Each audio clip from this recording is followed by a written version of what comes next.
Hello guys, so this is the post surgery 4 hours after the surgery. So far yung right eye ko medyo malabo pa, then the left eye is okay na. Tapos yung surgery pala is a smart site here in AU, Angeles San Fernando, Pampanga.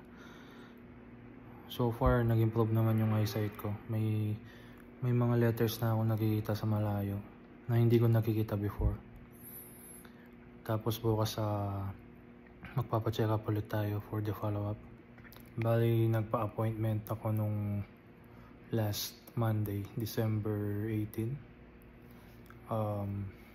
Hindi, December 15 pala. Then, December 18 was my surgery day. Then, ipa-flash ko sa video yung mga pictures with Dr. Andrew Angeles na siya yung nag-opera sa akin. Then, yeah, so far, goods naman.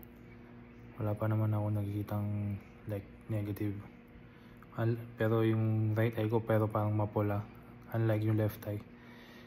Ang kwento pala while doing the surgery is parang nahirapan si Doc sa left eye ko na tanggalin yung lenticule since smart sight siya. Parang may sinusungkit kasi siyang like a tissue inside the eye. Then yung right eye ko is mabilis lang. Siguro mga 5 minutes lang per eye.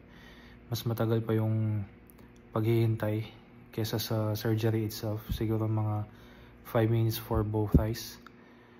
Then, ayun, so far okay naman.